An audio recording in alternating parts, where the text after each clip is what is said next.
Joseph ruled as second in command in Egypt to a good Pharaoh.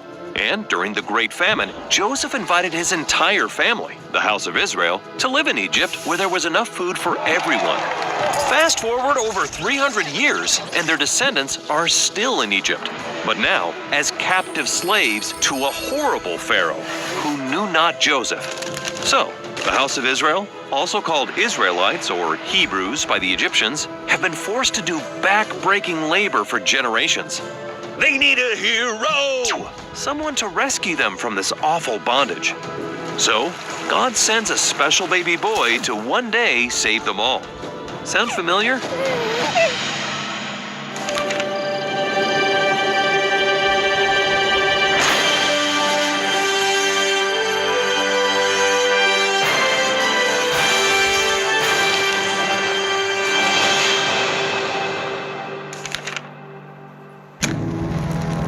Now, this current Pharaoh sees the Israelites multiplying so fast that he fears they'll soon have more power than him.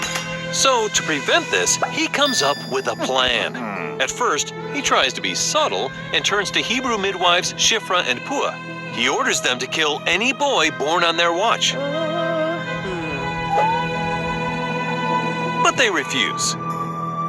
I ordered you to kill the baby boys. Why are they still alive? Because we revere God more than we fear you. Oh! But this doesn't dissuade Pharaoh. He gives up on the subtlety and orders his soldiers to do the job outright. So horrible. Similar to what King Herod will do in Bethlehem to try and kill the Christ child. It's in the midst of this chaos that a very special baby boy is born. To save him from the Egyptians, his mother Jochebed and his sister Miriam come up with their own desperate plan. They tuck the baby in a waterproof basket and send it careening down the rapids of the Nile River. Just kidding. Actually, they hide him in the reeds where Miriam knows Pharaoh's daughter usually goes to wash up. What will Pharaoh's daughter do? Aw, look at that adorable face. She names the baby Moses, which in Hebrew literally means to draw out. But imagine her approaching her father. Dad, I know you want all the Hebrew baby boys killed, but I found one of them, and I want to raise him here in the palace, as your grandson.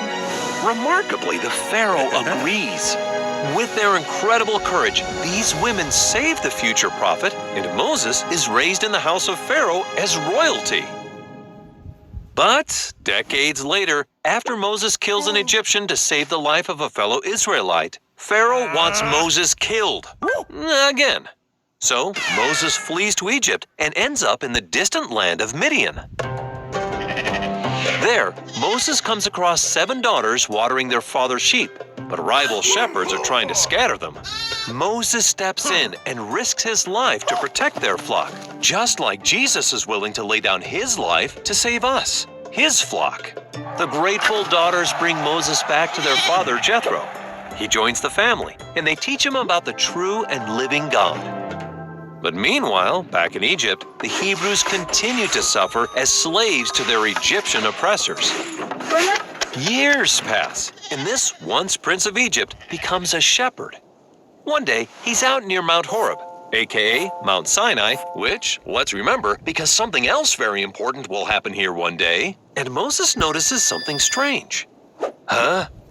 Moses hikes up the mountain to investigate, and what he finds is not your average wildfire.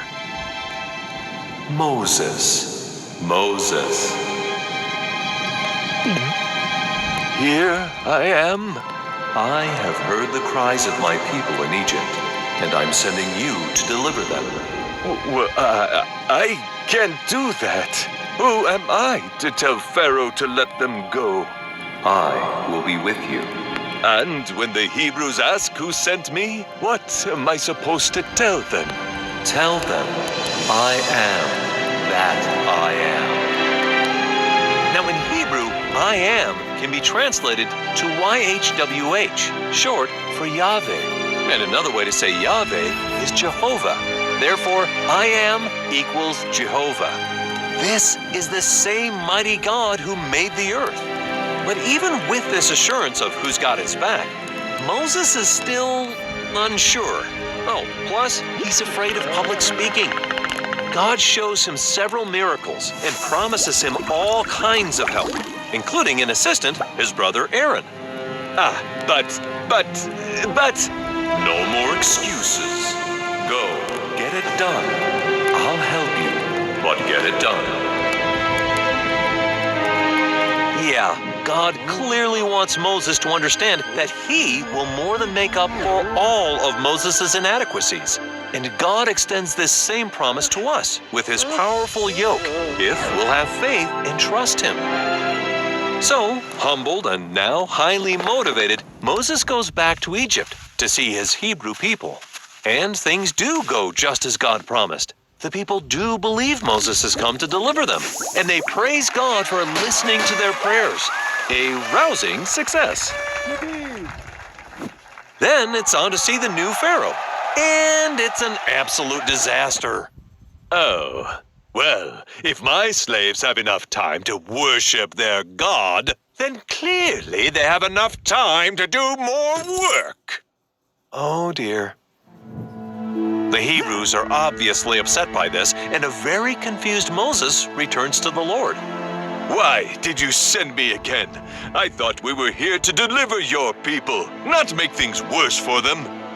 But just like when the disciples follow Jesus, life frequently gets a bit harder when we do what he asks of us. Now that things are looking grim, God declares to the Hebrews, I am your God. I will free you from the Egyptians. I will bring you to a land of promise.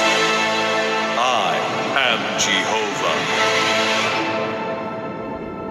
You know, it's so easy in our daily lives and struggles to forget how powerful God is. That when we're yoked with him, we have infinite strength, as long as we keep trying to move forward. He wants us to succeed, to overcome, to grow, and climb our Mount Horebs. Just like climbing a mountain, sometimes things get tougher before they get better.